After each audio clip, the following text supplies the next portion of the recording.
यह खूबसूरत स्त्री जा रही है, यह सोने का गहना पहनी है। कर्म की परिभाषा तो लोग जानते ही नहीं, इसलिए जितने लोग ज्यादा भावुक होते हैं सबका शोषण होता है। यही एहसास कराता है कि हम परमात्मा से अलग हो गए हैं। हर वो चीज जो आपके हित में नहीं है वो द्वंद्व पैदा करेगी।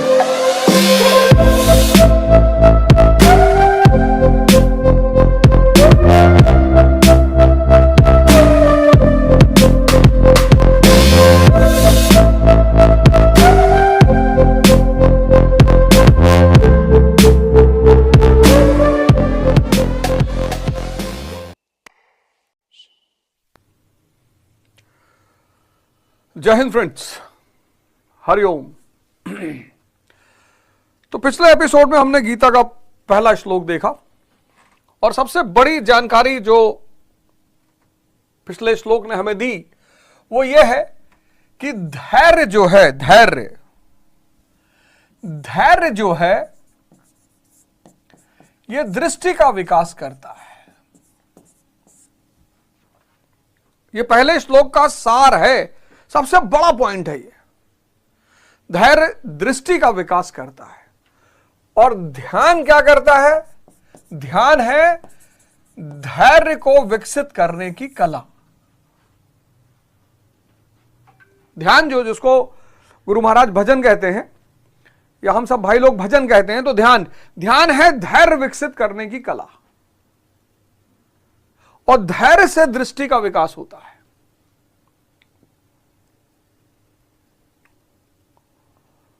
और एक बार दृष्टि बढ़ने लगे, सृष्टि अपने आप बदलने लगती है।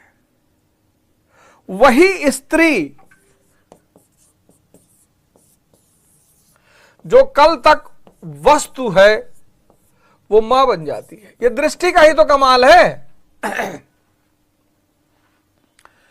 आपके दबाने से कुछ नहीं होगा कि भावना दबा लिया, विचार दबा लिया, दबा लोगे विस्फोट कर जाएगा। दृष्टि का विकास करो, इसका विकास करो कि जो स्त्री को भोग की वस्तु समझ लिया गया, ये आपकी दृष्टि में मां हो जाए। बस समझ लो यहीं से जीवन परिवर्तन की शुरुआत। और हम सब इससे गुजरते हैं। ऐसा नहीं है कि कोई पैदाइशी साधु कोई होता होगा। हम सब पहला चरण इंद्रियों से गुजरते हैं, हम सब। इसलिए मैंने आपसे पिछली बार भी कहा, गिल्ट मानने की कोई वजह ही नहीं है। खुद को पापी समझने की कोई वजह ही नहीं, अज्ञानी समझने की वजह है। अब हम आते हैं दूसरे श्लोक पे। संजय उवाच। पहला क्या है? धृतराष्ट्र उवाच। हम सब अज्ञानी हैं, तो अज्ञानता से ही शुरुआत होगी। इसलिए जितने कर्म अज्ञानता में हुए हैं उस पर दुखी होने की कोई जरूरत नहीं है। मैं तो देखता हूं इतने सारे लोग, भैया हमने बहुत पाप किए। जान के कौन करता है?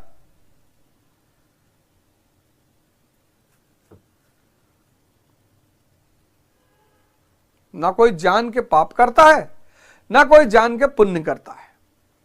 कर्म की परिभाषा तो लोग जानते ही नहीं। कर्म, विकर्म, अकर्म, आगे चर्चा करेंगे, सबकी चर्चा है इसमें।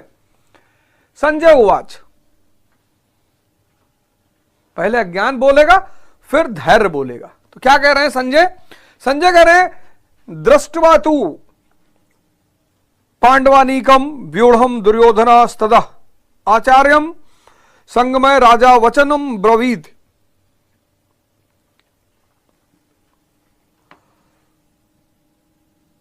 मतलब उस समय राजा दुर्योधन ने व्यूह रचना युक्त पांडवों की सेना को देखकर द्रोणाचार्य के पास जाकर कहा। अब यहां एक और कैरेक्टर आ गया, द्रोणाचार्य।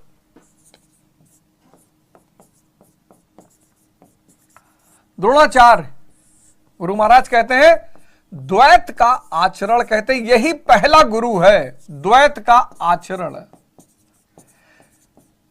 और ये दोनों का गुरु है, सजातियों का भी विजातियों का भी। ये पांडव का भी गुरु है, ये कौरवों का भी गुरु है।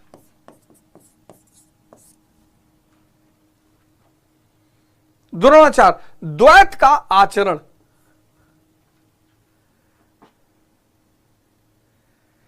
यही एहसास कराता है कि हम परमात्मा से अलग हो गए हैं। आपने शराब पिया, देखो द्वंद्व पकड़ लेता है तुरंत, पिए कि ना पिए, गलत बात है, नहीं पीना चाहिए। हर वो चीज जो आपके हित में नहीं है वो द्वंद्व पैदा करेगी। हर वो चीज आप देखिए, दूध आप पीजिए, कभी द्वंद्व नहीं पैदा होगा। आप फल खाइए, कभी द्वंद्व नहीं पैदा होगा।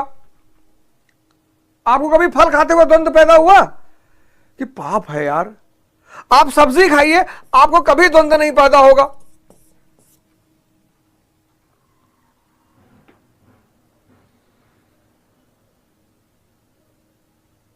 जहां द्वंद्व पैदा हो गया, द्वैत, वो एहसास करा रहा है कि छूट गए परमात्मा की शरण से, अलग हो गए। फिर गुरु महाराज इसी में दुर्योधन यानी मैं और मोह, लेकिन यही गुरु महाराज एक और परिभाषा देते हैं, कहते हैं दूषित धन। गुरु महाराज कह रहे हैं दूषित धन, दूषित। दुर्योधन यानी मैं और मोह, यानी इसको मैं चित्र को थोड़ा और क्लियर कर दूं, नहीं तो आपको बाद में वो, दुर्योधन यानी मैं या मोह। लेकिन गुरु महाराज ने कहा दुर्योधन का अर्थ एक और है, दूषित धन। धन तो है लेकिन दूषित है। क्यों दूषित है? आत्मिक संपत्ति में दोष उत्पन्न करता है। आत्मिक संपत्ति, आत्मिक संपत्ति में दोष उत्पन्न करता है।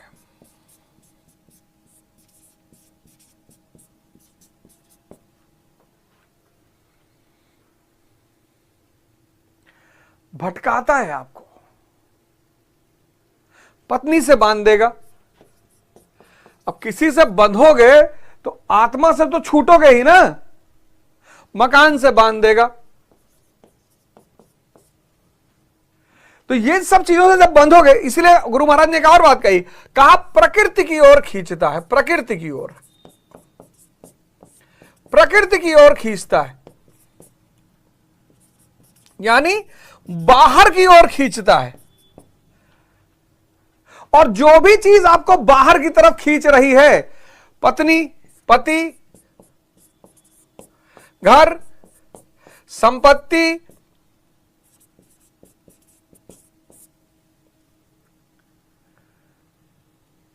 इत्यादि, ये सब आपको बाहर की तरफ खींच रही है, सब।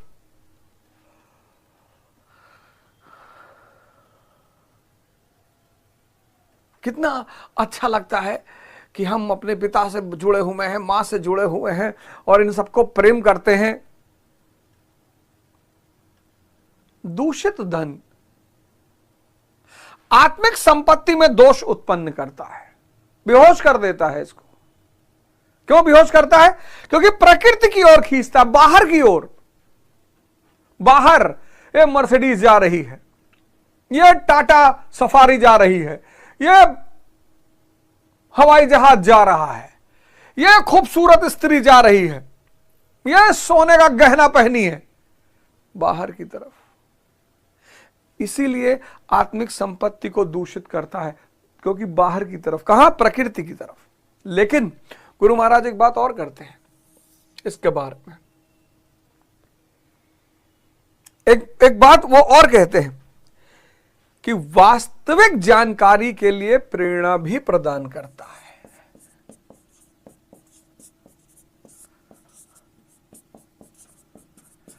जानकारी के लिए प्रेरणा भी प्रदान करता है।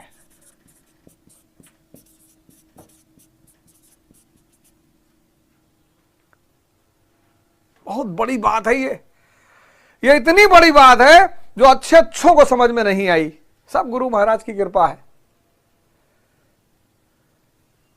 सब गुरु महाराज। जा पर कृपा राम कह होई, ता पर कृपा करे सब कोई।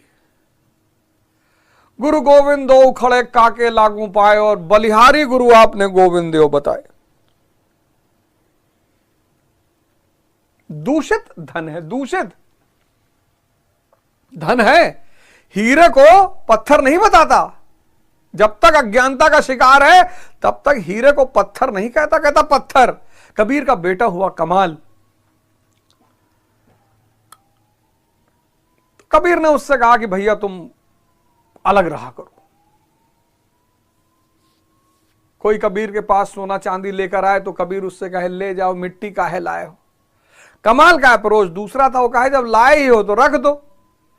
एक तो लाने का बोझ सहे, ऊपर से ले जाने का बोझ सहोगे तो रख लो, अब यहीं रख दो जाओ। कबीर को लगा यार ये तो उल्टा गेम खेल रहा है। हम कहते हैं ले जाओ, ये कहता है रख दो। तो उन्होंने कमाल से कहा कि भैया तुम बगल में अपनी अलग व्यवस्था बना लो, हमारा तुम्हारा अप्रोच अलग अलग है, हमारा तुम्हारा व्यवहार अलग अलग है। कमाल ने दूसरी तरफ कुटिया बना ली। एक सेठ जी आए तो कबीर दास से कहे कि वो आपका बेटा नहीं दिखाई पड़ रहा है। कहीं नहीं यार, थोड़ा सा हमारे दोनों के अप्रोच में फर्क था, तो हम उससे कहे कि भैया तुम अलग हो जाओ। कहे अच्छा, तो गए मिलने।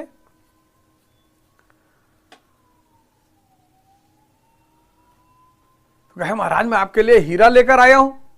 कहा बहुत अच्छा, लाए हो तो रख दो। ने कहा कि यार कबीरदास जी सही कह रहे थे, इसका तो रास्ता ही भटक गया, ही तो लगता है धन के चक्कर में पड़ गया। कहे अरे, तो कहे कि महाराज आप रख लो। कहा मेरे के पास जब लाए हो हीरा कहीं भी रख दो, अरे वहीं झोपड़ी में फंसा दो, ले आके फंसा दिए। तो सेठ जी को लगा कि बताओ संत होके हीरा रखवा लिया हमसे, और पक्का बेच बाज के खूब मस्ती करेगा ये। तो 15-20 दिन बाद आए सेठ जी कि देखें बेच उच के सामान वामान लाया। तो आए, कहे महाराज हम 20 दिन पहले आपको कुछ दे गए थे। कहे हाँ वो एक पत्थर दे गए थे तुम। हाँ, तो बोले महाराज कहाँ है। बोले हमको क्या पता कहाँ है। कहे महाराज हमको शंका थी कि आप उसका इस्तेमाल करेंगे। बोले हमारे हाथ में दिए थे। कहे नहीं महाराज आपके हाथ में तो नहीं दिए थे। तो बोले कहाँ दिए थे। बोले महाराज उधर फंसा दिए थे। तो बोले जहां फंसाए थे वहीं जाके देख लो। तो सेठ जी गए तो देखे तो वो हीरा वहीं पड़ा हुआ था। तो सेठ जी आए तो माफी मांगे। जब तक मैं है, जब तक मोह है, तब तक वो धन है, हर चीज को कीमती दिखाएगा। इसीलिए दुर्योधन यानी दूषित धन एक तो आत्मिक संपत्ति का विनाश कर देगा। क्यों विनाश करेगा? आपको बाहर लेके भागेगा। हम लोग आते तो हैं गुरु महाराज से मिलने, कहते हैं तन मन धन सब अर्पण तुमको। वो महाराज जी कहीं खड़े होकर कहते हैं कि हाँ अवध ओझा वो सारा मकान अपना मेरे नाम पे कर दो, तो दोबारा नहीं जाएंगे अवध ओझा। आत्मिक संपत्ति को दूषित करता है, मोह करता है। क्यों? क्योंकि प्रकृति की तरफ भागता है। लेकिन इसका एक पॉजिटिव पहलू यह है कि वास्तविक जानकारी के लिए प्रेरणा भी प्रदान करता है।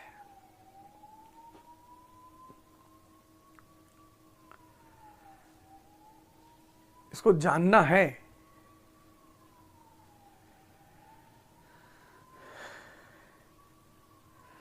इसको आत्मा के संबंध में जानने की जिज्ञासा है, बस ललक है कि देख लें उधर कौन कौन है।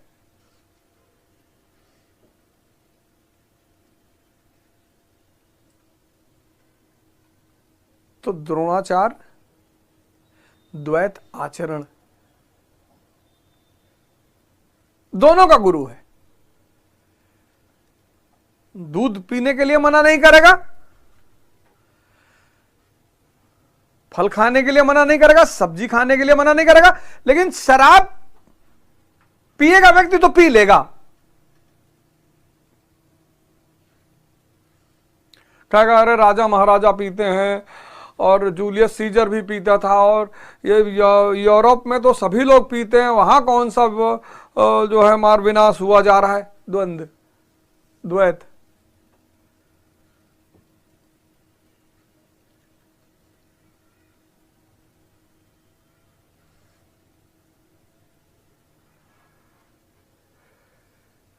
तो दुर्योधन क्या है? दूषित धन है। कैसे है ये देख लीजिए। अब जब भी आप ध्यान करने के लिए भाग बैठे और जैसे ही आपके मन में विचार आए कि बड़े वाले मौसे के पास यार देखो दो फॉर्च्यूनर है, समझ लो ये तुमको लेके भागा बाहर,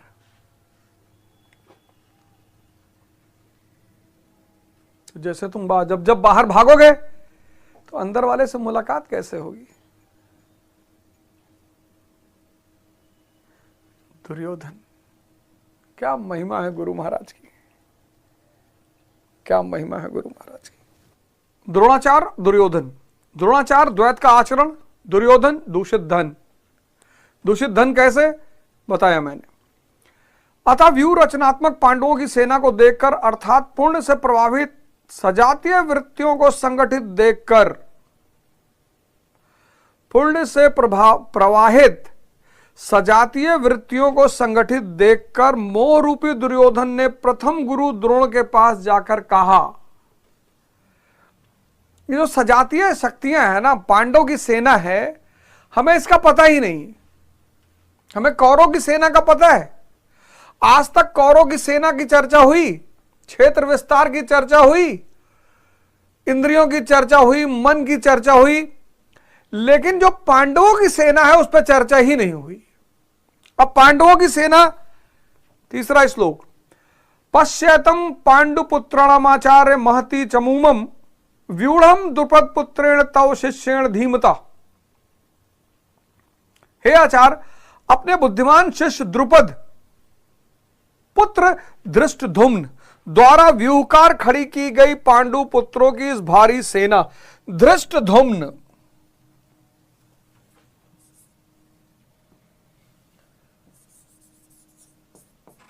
धृष्ट धुम्न, यह है पांडवों का व्यूहकार।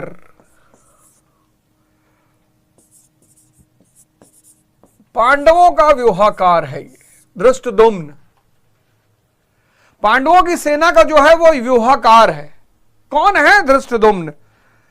शाश्वत अचल पद में आस्था रखने वाला दृढ़ मन,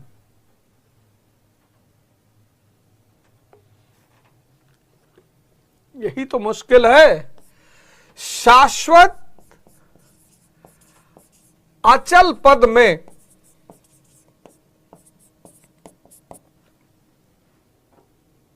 विश्वास रखने वाला दृढ़ मन,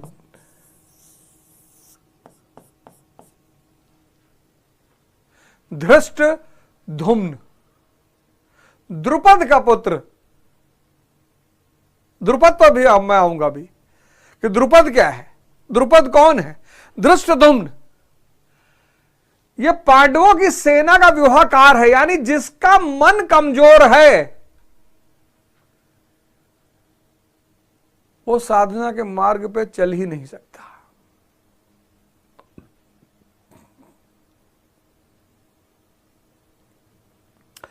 चल ही नहीं पाएगा। इसीलिए तो आज 98% लोग कमजोर हैं, रो रहे हैं, परेशान हैं। यानी साधना पथ पर जो पहला आदमी हमें लेकर चलेगा वो है धृष्टद्युम्न, यानी दृढ़ मन। 4 बजे उठना है, उठना है। सुबह ध्यान करना है, करना है। यही दृढ़ मन पहला सेनापति है पांडवों की सेना का, धृष्टद्युम्न। यही व्यूहकार है, इसके बिना तो कुछ हो ही नहीं सकता।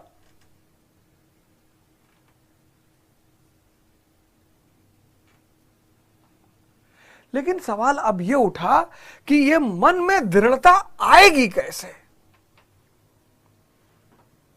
देखो, सारी बातें किताबें में नहीं लिखा जाएगा।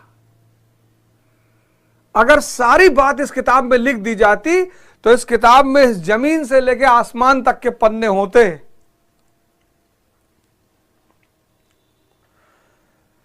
तो गुरु महाराज ने कहा कि तुमको आंखें दे दी, पढ़ लो और अगर बुद्धि है तो लगा लो। अब दृढ़ मन जो है वो व्यूहाकार है पांडवों की सेना का, और दृढ़ मन पाना असंभव है नहीं सबके पास।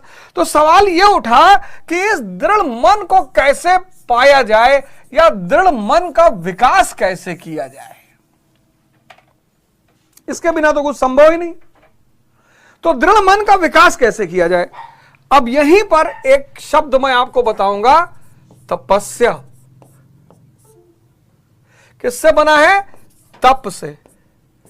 तप यानी हीट।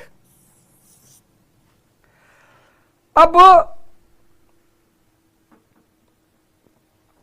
ये तांबे का ग्लास, अब अगर इस तांबे के ग्लास को मैं बर्फ में रख दूं 10 साल, और 10 साल बाद इस बर्फ को मैं इस ग्लास को निकालूं, तो इसमें कुछ परिवर्तन आएगा? नहीं आएगा।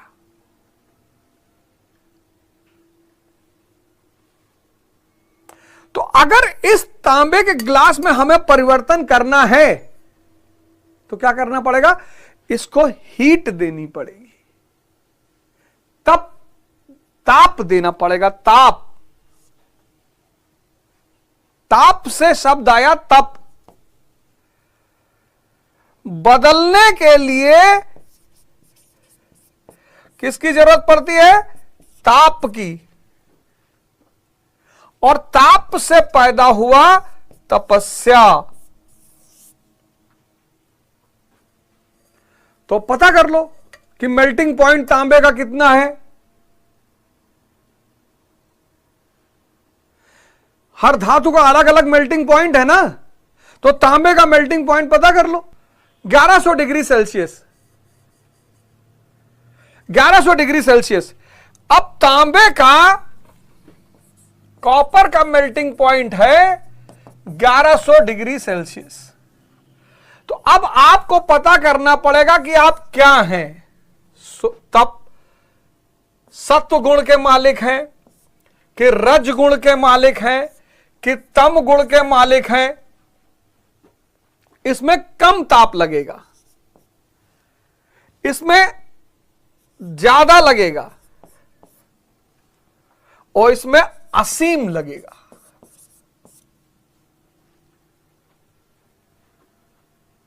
तो जब सुबह 4 बजे नींद खुलेगी ना, और आप सात्विक गुण के मालिक हैं, तो आप उठ जाएंगे। रज गुण के मालिक हैं, थोड़ा रोना गाना पड़ेगा लेकिन उठ जाएंगे। तमो वाला तो उठवा नहीं करेगा,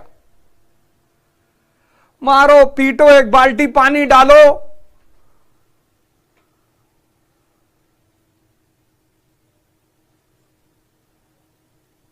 यहां कुंडली बहुत काम आती थी, यहां हॉरोस्कोप बहुत काम आता था व्यक्ति का गुण जानने के लिए।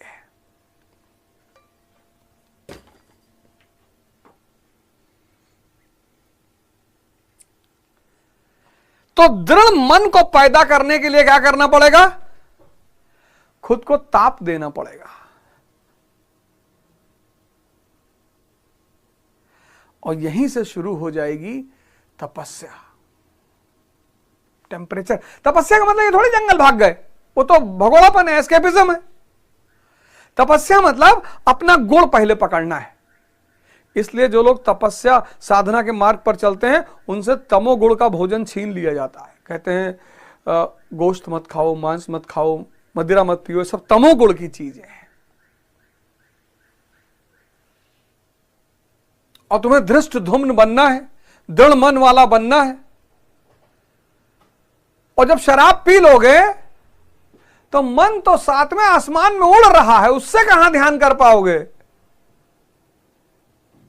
इसीलिए सारे धर्मों ने शराब पर प्रतिबंध लगाया।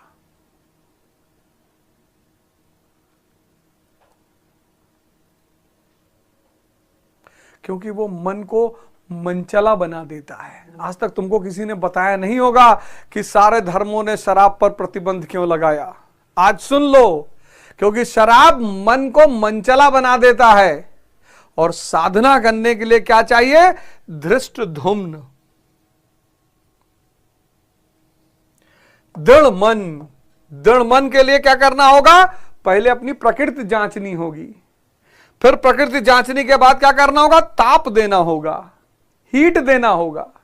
4 बजे नींद खुली, तो जब 4 बजे नींद खुल गई, अब मन रायता फैला रहा है, 5 मिनट कहते हो हाँ ठीक है, 5 मिनट ऐसे खड़े रहेंगे फिर सोएंगे, 5 मिनट पानी में पैर रख के रहेंगे तब सोएंगे।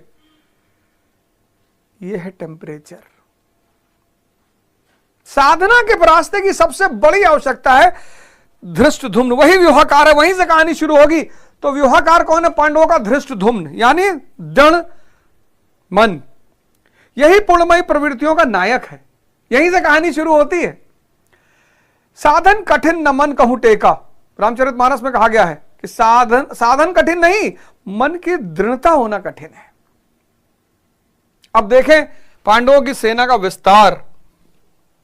धृष्टद्युम्न समझ में आया? सोचो कितनी, क्या गुरु महाराज ने अमृत दे दिया लोगों को कि जाओ ऐश करो, पढ़ो, तुम सब भगवान बन जाओ।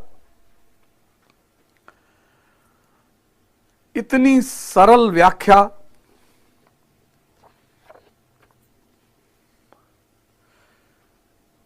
इस घोर कलयुग में सबको पता है गीता मुक्ति का मार्ग है, लेकिन कैसे?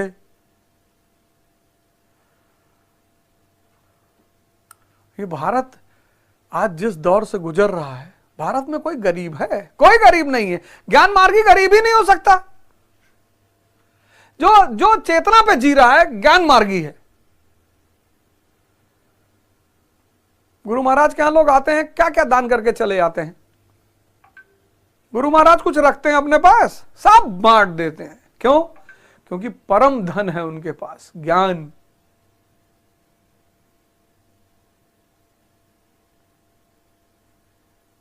तभी तो बाकी सारी चीजें छोटी नजर आती हैं।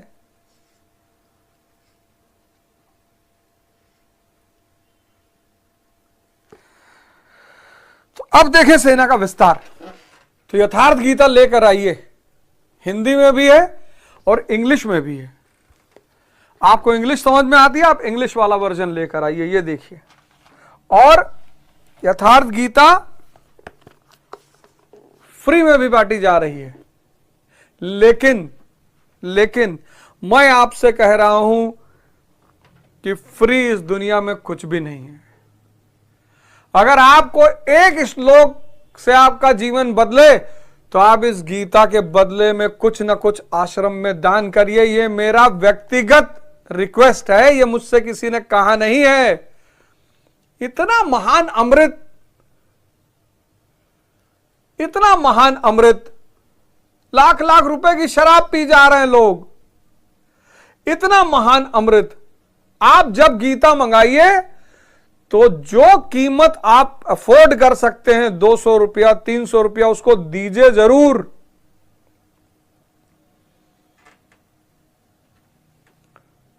और जिस दिन आपका जीवन परिवर्तित हो जाए, तो आप जो मन में आए दे आइए आश्रम में।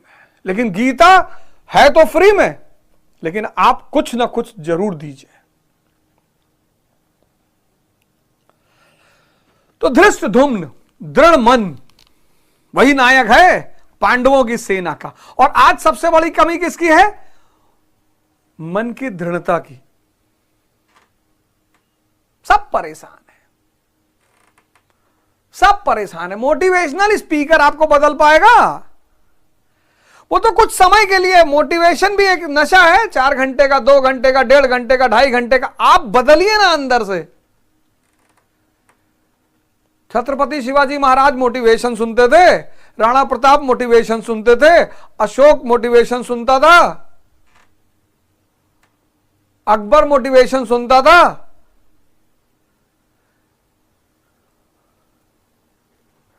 है? तो चौथा श्लोक। अब देखिए सेना का विस्तार। आपको अपनी सेना के बारे में पता ही नहीं ना, तो आपको अपने नायक के बारे में पता है। नायक आपका धृष्टद्युम्न है, दृढ़ मन। उसको दृढ़ करने के लिए क्या करना होगा? ताप देना होगा, हीट। और वहीं से शुरू होगी तपस्या। आपकी सेना में कौन कौन है? अत्र शूरा महेशवासा भीम अर्जुन समयुधि युधानो विराटश्च द्रुपदश्च महारथा। यानी इस सेना में महेशवासा, महान ईश में विश्वास दिलाने वाले, महेशवासा,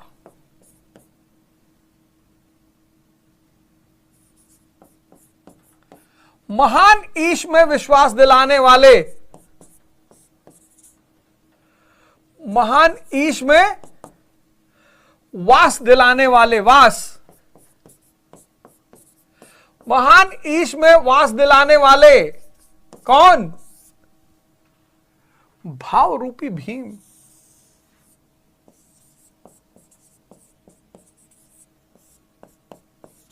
भाव रूपी भीम बहुत बड़ी शक्ति, लेकिन अगर चेतना के अधीन ना हो तो मिसयूज हो जाए। भाव भजन ही है, भाव के भूखे हैं भगवान, लेकिन अगर भाव भीम भी अगर चेतना के अधीन नहीं है तो मिसयूज हो जाए। इसलिए जितने लोग ज्यादा भावुक होते हैं सबका शोषण होता है। और शहर में तो इस शक्ति को पहचान कर धंधा ही खड़ा कर लिया गया। एक औरत प्रेग्नेंट है, बीच चौराहे पे दिल्ली शहर में खड़ी है, कह रही भैया इसको बच्चा होने वाला, भैया बच्चा हो जाएगा, भैया मर जाएगी भैया। बहुत बड़ी शक्ति है भाव, दशा है, इसको एक्सप्लेन नहीं किया जा सकता। जब जीवन परिवर्तित होने लगता है ना, और जब परिवर्तन दिखाई पड़ने लगता है तो भाव पैदा होता है गुरु के प्रति।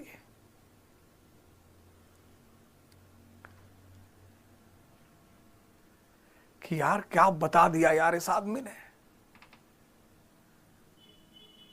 और वो भाव ही एक होता है। कभी कभी लोग गुरु के पास जाते कहते भैया हम लेंगे ना 5 किलो मिठाई, हमारी मिठाई हुए ना, लेकिन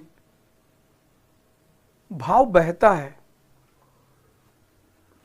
और गुरु चूंकि साक्षात चैतन्य रूप है, तो जब सामने वाले से बहता है और सामने वाला 2 किलो प्याज लाया है तो वो बह रहा है, वो प्याज ले लेगा उससे, और तुम्हारी जो 40,000 की मिठाई है उससे कहता है बंटवा दो सब उधर, सब दे दो, ये अब दोजा आए दिल्ली से इनकी गाड़ी में रखवा दो।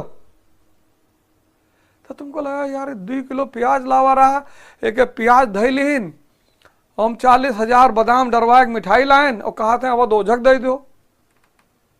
क्योंकि गुरु चैतन्य रूप है।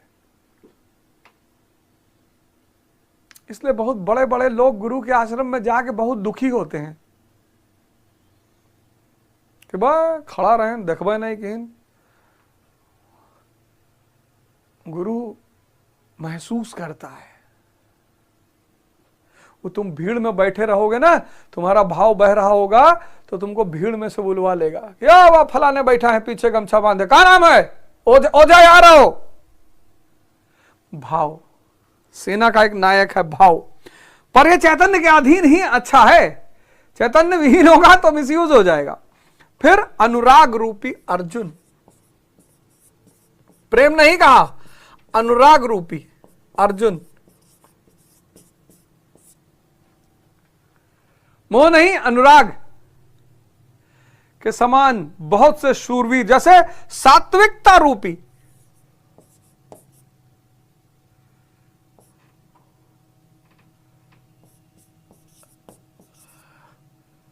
सात्विकता रूपी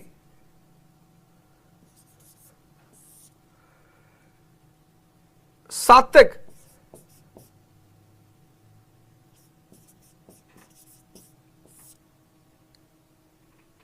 विराट, सर्वत्र ईश्वरीय प्रवाह की धारणा, ईश्वरीय प्रवाह की धारणा विराट,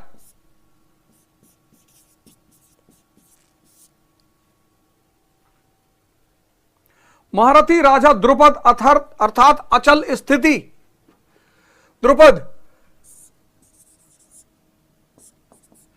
अर्थात अचल स्थिति, अचल ऐसी स्थिति जिसको डिगाया ही ना जा सके। ये सब महान वीर हैं। अगर आप गुरु के पास लालच में जाओगे ना, आपको कुछ नहीं मिलेगा। हमसे लोग पूछते हैं यार महाराज जी से यार चले तो जो है बड़ा घर में समस्या है यार, मेरा रुस नहीं पटा थी, तो गुरु जी का करिए, नहीं जो धंधा उंधा करी थे वहां यार फायदा नहीं हो रहा, तो उसमें गुरु क्या, उसने सारे दुनिया का धंधा छोड़ दिया, वो तुम्हारा धंधा कराएगा? वो खुद का तो सारा धंधा छोड़ के बैठा है, खुद उसका परिवार, लड़का बीवी बच्चा कुछ है ही नहीं, वो तुमको उससे मुक्त करा रहा है और तुम उससे वही मांगने जा रहे हो।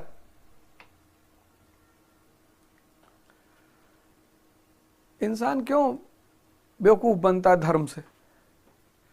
क्योंकि ये लालची है। धर्म इसका शोषण नहीं करता। ये बहुत गलत इल्जाम है धर्म के ऊपर कि धर्म व्यक्ति का शोषण करता है। व्यक्ति जाता है साहब सुंदर लड़की से जो ब्याह हो जात, तो जहां डिमांड है वहां सप्लाई है कि कराएंगे तुम्हारी शादी, आओ। क्या नाम है? बिरजू नाम है जी। अच्छा अच्छा, हाँ 21,000 रुपया लगेगा जी जी जी, लगाएंगे। धर्म किसी का शोषण नहीं करता। हर कमजोर मानसिकता का व्यक्ति अपनी महत्वाकांक्षा पूरी करने के लिए धर्म की शरण में जाता है और वहीं वो पाखंड का शिकार हो जाता है। पाखंड कुछ है थोड़ी, कमजोर मानसिकताओं द्वारा प्रोत्साहित की गई विधा को पाखंड कहते हैं। जहां शक्तिशाली मानसिकताएं रहेंगी वहां पाखंड चलेगा ही नहीं। तो भाव रूपी भीम, बहुत बड़ी ताकत है भाव।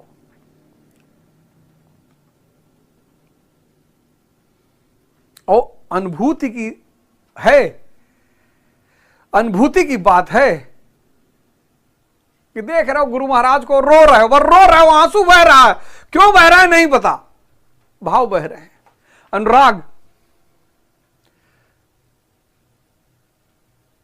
वैराग नहीं, अनुराग, सात्विकता। 4 दिन से नहाए नहीं, ब्रश नहीं किहीन, कंध कपड़ा गंधा थे, सुबह उठे थे, कहा थे ध्यान करे जाई थे। सब कुछ साफ होगा तो सफाई की भी तो धारा होती है एक, यहां हर चीज की धारा है, वाइब्रेशन जिसको अंग्रेजी में कह रहे हैं, प्रवाह, विराट। ये विराट अस्तित्व सब उसका प्रवाह और अचल स्थिति वाला ध्रुपद, जिसने सब का अनुभव किया, अनुराग का अनुभव किया, भाव का अनुभव किया, सात्विकता का अनुभव किया, और स्थिति अचल है, अब नहीं परिवर्तित होगी, ऐसा ध्रुपद। और अचल स्थिति कब होगी? जब आप दृष्टधुम्न बन जाएंगे, दृढ़ मन वाले।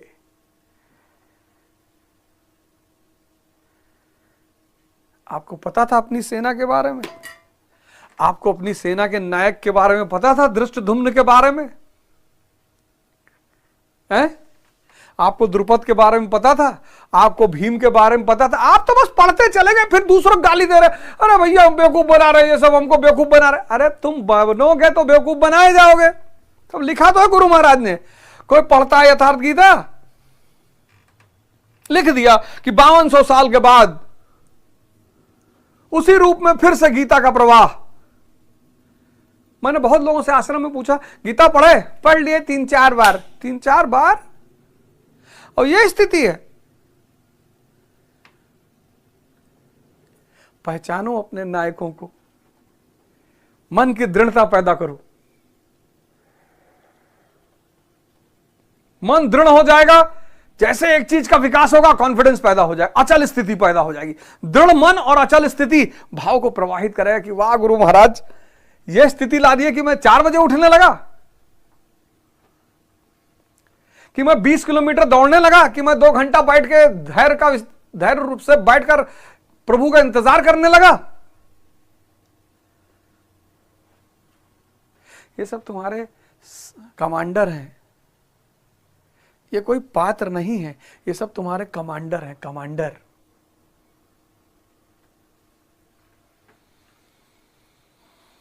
गुरु महाराज को मैं यहीं से सत नमन करता हूं, चरण वंदना करता हूं कि उन्होंने इस धरती को बचाने का एक अहम प्रयास किया, और जो गीता भगवान श्री कृष्ण के श्रीमुख से निकली थी उनको एक बार फिर से एक सहज भाषा में हम लोग के सामने प्रस्तुत किया। गुरु महाराज को चरण वंदन, प्रणाम, हरिओम।